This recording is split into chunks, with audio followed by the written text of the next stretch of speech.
ഞാൻ വളരെ ആരംഭത്തിൽ ഞാൻ പറഞ്ഞു ഒരു നടപടി ഉണ്ടാവില്ല. എന്താ കാരണം എന്നറിയോ? ജയരാജൻ ആ ഒരു അഴിമതിയുടെ കൊട്ടാരം കാത്തു സൂക്ഷിക്കുന്ന ഏറ്റവും പ്രധാനപ്പെട്ട ഒരു കക്ഷിയാണ്.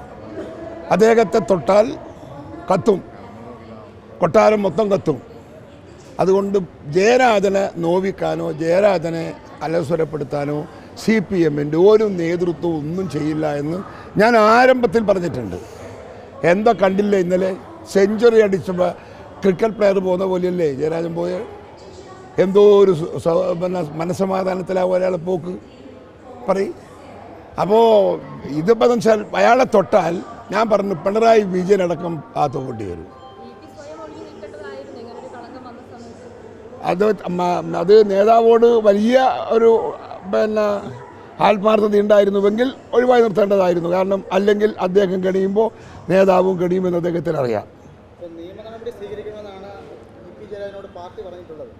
ഏത് നിയമ നടപടി? നന്നായില്ലേ? എത്ര നല്ല ഉപദേശമാണ് കൊടുത്തത്. ചെയ്തോം പോരാ, കട്ടവും പോരാ, കൊള്ളയടിച്ചവും പോരാ, എന്നിട്ട് അതിനെതിരെ പറഞ്ഞ ആളുകൾക്കെതിരെ കേസ് കൊടുക്കണമെന്നാണ് ആ പാർട്ടി ആഫീസ് എന്ന് പറഞ്ഞു കൊടുത്ത ഉപദേശം.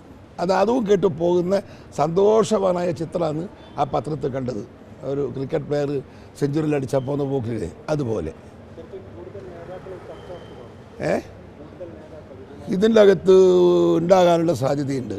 അത് ഇയാൾ തന്നെ പറഞ്ഞല്ലോ, വേറെ തന്നെ പറഞ്ഞില്ലേ, പലരും ഇതിനകത്ത് ബന്ധപ്പെട്ടിട്ടുണ്ട്, ഇടപെട്ടിട്ടുണ്ടെന്നെല്ലാം പറഞ്ഞല്ലോ. പുള്ളിയൊരു തവണ ആളെ പേര് പറഞ്ഞിട്ടില്ലെന്നേ ഉള്ളൂ.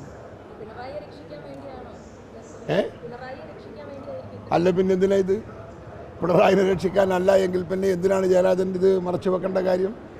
ജയരാജനെ എന്തിന് നിരുപാധികം പാർട്ടിയല്ലേ? ഒരു പാർട്ടി എന്ന് പറയുമ്പം അതിൻ്റെ ഒരു ഡിസിപ്ലിനറി ആക്ഷൻ ഒരാൾക്ക് ബാധകമല്ല എന്ന് പറഞ്ഞാൽ ആ പാർട്ടിയുടെ ഡിസിപ്ലിനറി ആക്ഷൻ ആര് അംഗീകരിക്കും, ആര് ബഹുമാനിക്കും?